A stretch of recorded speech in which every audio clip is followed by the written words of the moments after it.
And welcome back. And we have Bishop Shelton Fabre from the Diocese of Houma Thibodeau. Bishop, it's good to see you again. It's good to see you, Martin. Yeah. Pleasure to be here. And normally, I know the sheriff's busy, but he wanted to stick around because I know we're going to have blessings coming our way.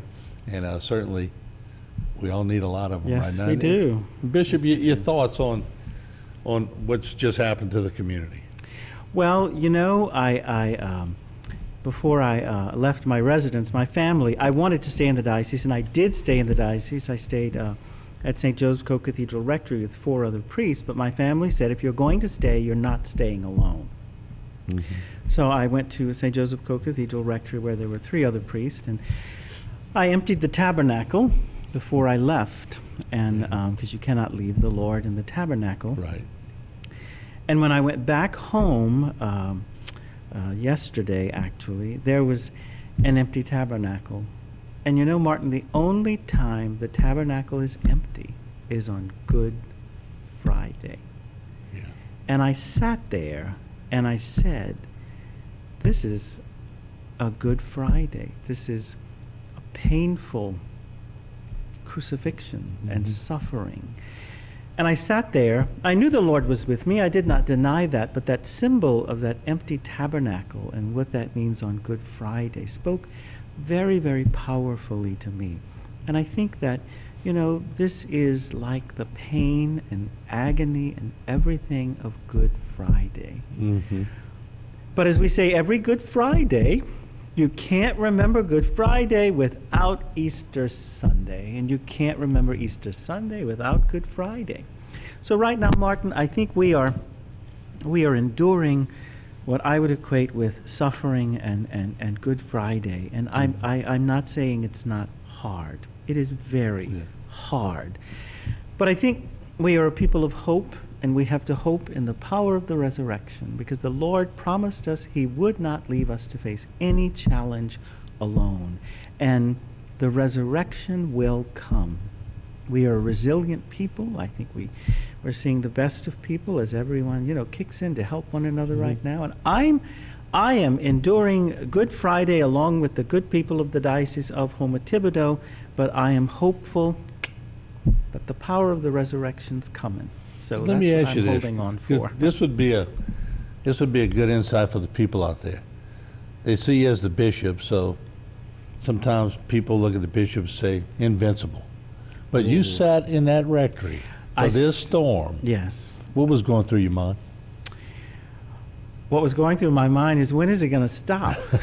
It just was unrelenting. So me and the sheriff were went just on talking about and 12 on. hours. And on and on, just the power of nature, but knowing that our Lord Jesus Christ is even more powerful than that. And you said invincible. No, because Monday I was able to go out and survey damage, and I was looking at buildings, but I was seeing people's lives. Mm-hmm. I was seeing people's lives. Mm-hmm. So invincible, no, and I have shed my many tears, to be quite honest with you, since Ida passed. I've shed my tears for the dear and good people of this diocese who certainly, endured this and will continue to endure this. So invincible, I am not, and I have shed my tears for the loss.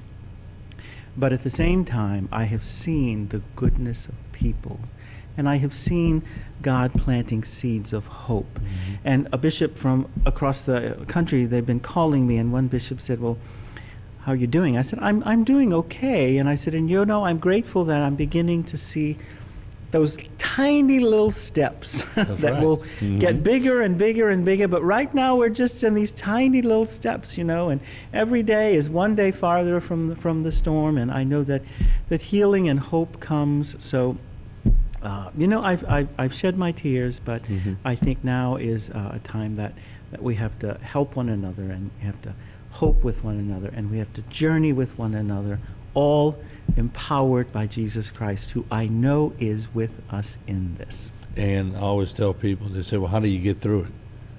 One day at a time, almost 1 hour at a time. 1 hour at a time. 1 hour at a time, and you see hour things at a like time. today. I saw a lot of encouragement. So a lot of things happening. So power poles going up. Exactly. Now it's not going to be a fast thing, and the sheriff No, it's knows as not. well. But it's progress. It's progress. Whether real small, it's still progress. It is progress, and that gives us hope and the promise of tomorrow. Let me ask you before I let you lead us in prayer in the next segment. A lot of tough damage in the diocese. Well, first and foremost, the diocese is its people. So, yes, because people's lives have been shattered and broken and affected, and that is the diocese, Yeah. our people. So in answer to your question, yes, the diocese is shattered and broken. With regard to buildings, yes. Almost all of our churches have been affected, some in a very major way, some not so bad. We have some significant damage, and to our schools and buildings, and we're assessing that, and we're dealing with that like the good people of Houma Thibodeau are doing. But somebody's going to step up.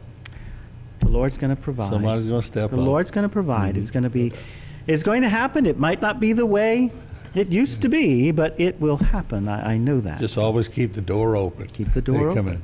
All right, we're going to take a short break. When we come back, we're going to have the bishop lead us in prayer. We've always said it here. Prayer is always welcome on HTV. And when we come back, the bishop's going to have the floor. Don't go away.